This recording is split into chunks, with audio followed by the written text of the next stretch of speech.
예, 지난 일요일 민주당에선 민주주의 4.0 연구원이라는 조직이 출범했습니다. 현역 의원만 56명이 참여했는데요. 56명이면 전체 민주당 의원의 한 3분의 1 됩니다. 상당한 수죠. 특히 흔히들 핵심 친문이라고 불리는 의원들이 대거 참여를 하면서 대선 앞두고 친문의 정치 세력화 아니겠느냐, 뭐 이런 해석도 나오고 있습니다. 자, 어떤 모임인지 직접 들어보죠. 참여하고 계신 분, 민주당의 직전 원내대표세요. 홍영표 의원 연결이 되어 있습니다. 홍영표 의원님 안녕하세요. 네, 안녕하세요. 오랜만입니다. 오랜만입니다. 모임의 이름이 특이해요. 민주주의 4.0, 뭐 윈도우도 아니고 이게 무슨 의미입니까? 네, 사실 고 노무현 전 대통령께서는 민주주의 2.0을 이야기했었습니다. 예, 그래서 좀 그 정신과 철학을 이어받고 나가서 지금 새로운 어떤 세계 질서나 4차 산업혁명 이런 것에 우리가 대응하는 국가의 중장기적인 어떤 미래 비전 이런 것들을 함께 공부해 보자 이렇게 네. 저희가 출발했었고요. 예. 그래서 아무튼 저희 연구원은 그런 뜻 취지로 저희가 4.0으로 이렇게 민주주의 4.0으로 정했습니다. 업그레이드군요. 민주주의 2.0의 네네. 업그레이드판. 그렇습니다. 네. 누가 주도해서 이렇게 모이게 되셨어요? 저희 사실 21대 국회가 이제 출범하고 나서 네네. 사실은 저희가 코로나19라는 정말 인류가 경험해 보지 못한 이런 엄청난 위기를 우리가 함께 극복했지 않습니까? 예. 그리고 뭐 지금도 해 나가고 있지만 사실 저는 어느 때보다도 21대 국회의원들이 잘 공부를 많이 한 것 같아요. 그래서 예. 특히 이제 그런 과정에서 우리가 특히 이제 4차 산업혁명이나 뭐 코로나19나 이것과 관련된 것들 많은 세미나도 하고 공부도 했었는데 예, 예.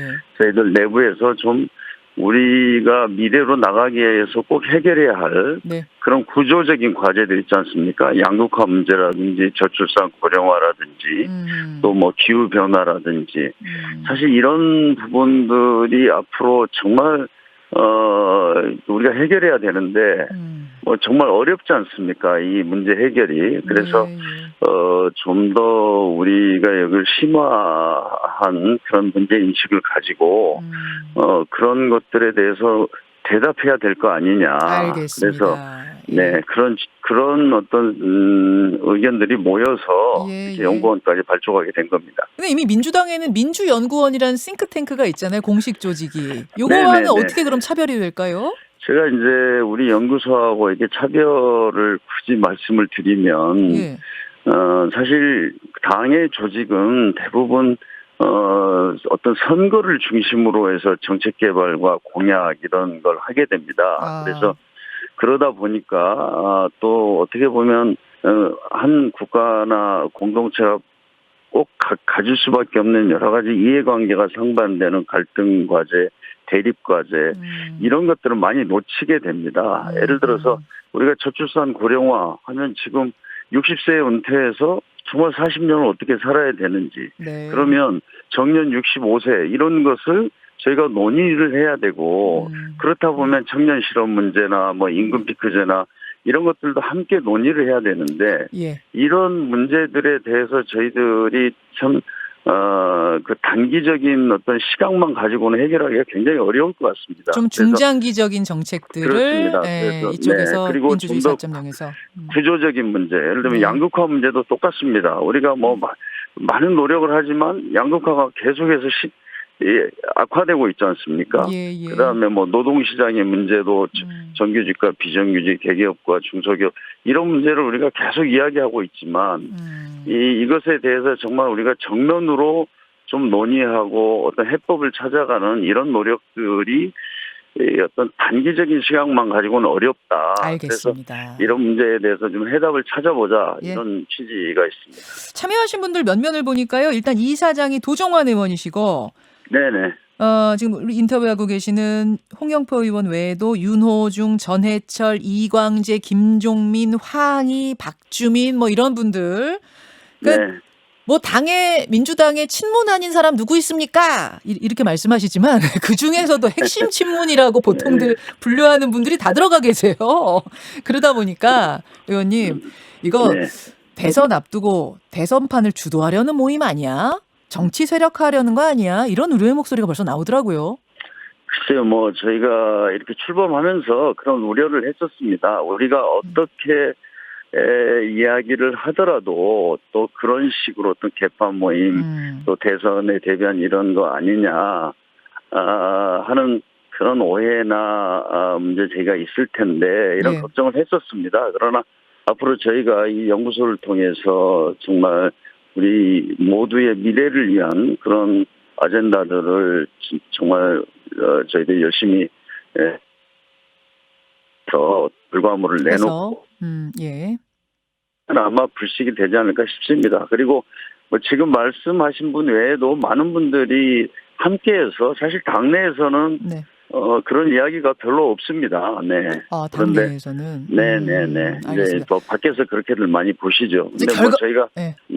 그거는 이제 앞으로 활동을 통해서 예. 또 연구의 성과를 통해서 뭐 그거는 또 불식시켜 나갈 수 있다 이렇게 생각합니다. 근데 정권 초기에도 말이죠. 왜 부엉이 모임이라 그래가지고 네. 우리는 그냥 식사하는 모임입니다. 친목 모임입니다. 제발 침소봉대하지 말아주세요라고 아무리 외치셨지만 주변에서 네. 그렇게 보는 시각이 있자, 오해하는 시각이 있자, 그럼 오해 자체가 없게 하겠습니다 하면서 바로 해체하셨잖아요. 부엉이 모임.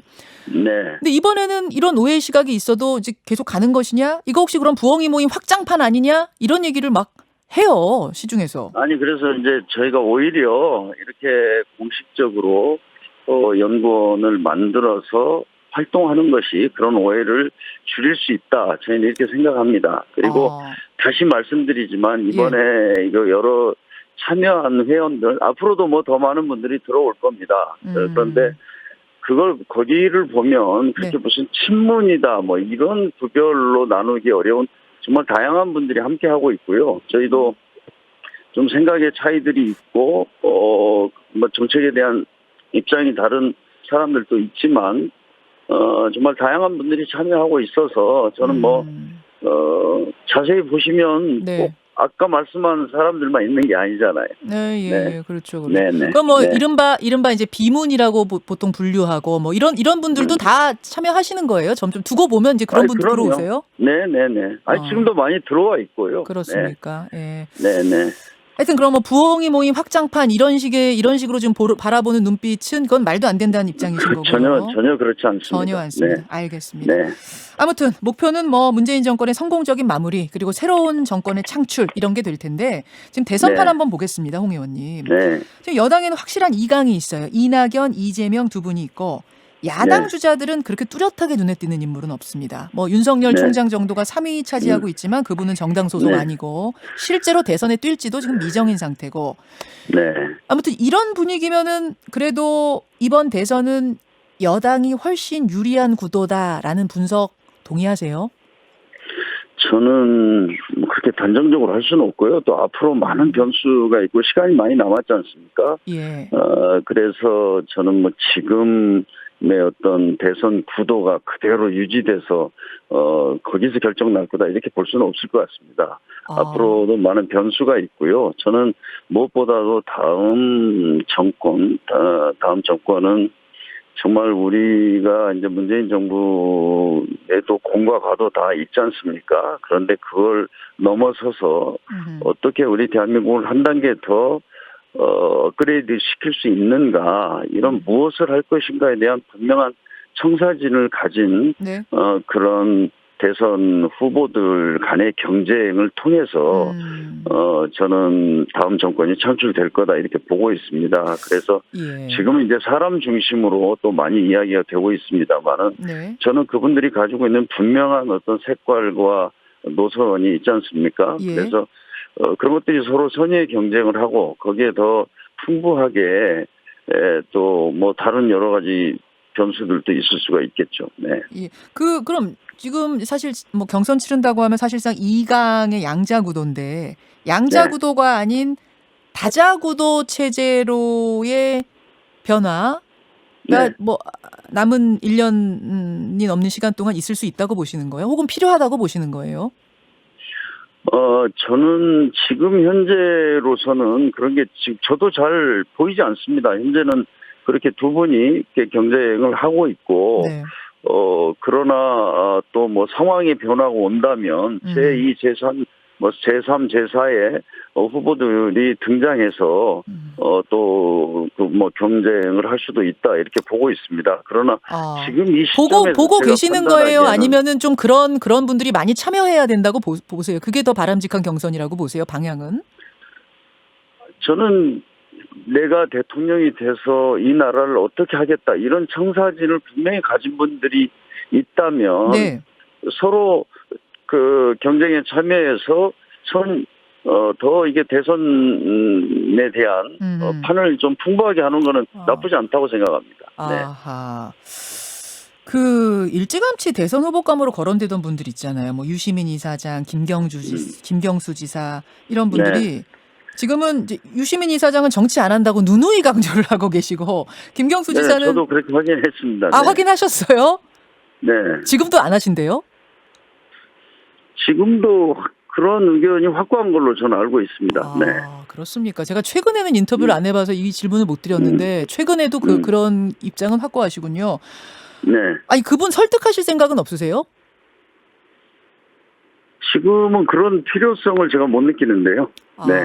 아니 왜 유시민 이사장은 지지층도 굉장히 넓고 뭐 또 노무현 재단의 이사장이시기도 하고 여러 가지 면에서 좀 모시고 싶은 욕심이 민주당에서 날 것 같기도 한데.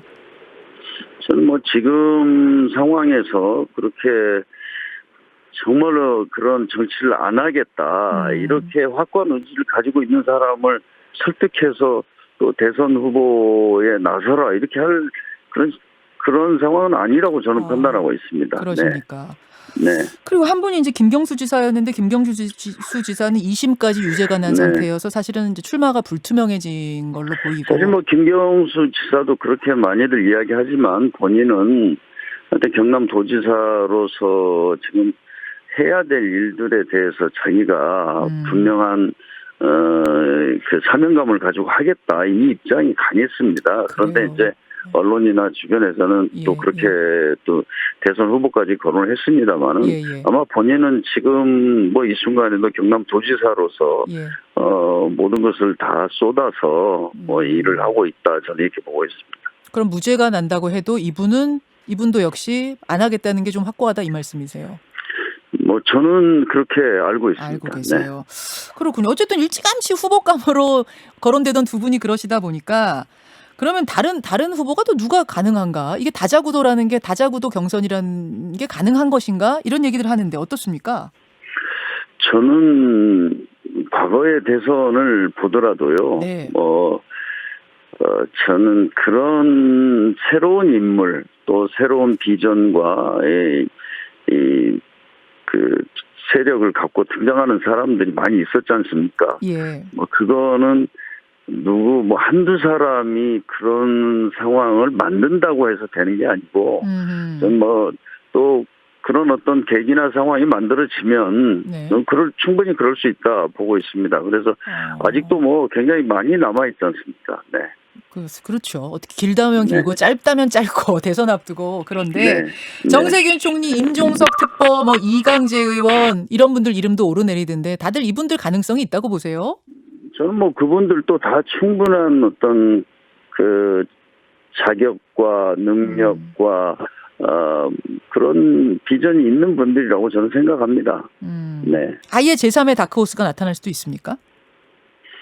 네, 그럴 수도 있고요. 네.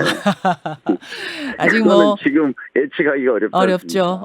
다만 2강 구도에는 상당히 많은 변수가 있다고 본다. 뭐 정치 오래 하신 분으로서 보기에는 그런 판을 보고 계시는 것 같습니다. 알겠습니다. 여기까지 오늘 말씀 듣고요. 민주주의 4.0 아까 목표로 하셨던 정책 비전, 장기적인 나라를 위한 비전들 많이 연구해 주시기 부탁드립니다. 고맙습니다. 네, 감사합니다. 더불어민주당 홍영표 의원이었습니다. 김현정의 뉴스쇼는 청취자 여러분의 참여로 이루어집니다. 트위터, 페이스북, 레인보우 게시판, 그리고 단문 50원, 장문 100원의 유료 문자 샵 1212, 우물정 1212 통해 참여하실 수 있습니다. 김현정의 뉴스쇼, 여러분과 함께 만듭니다.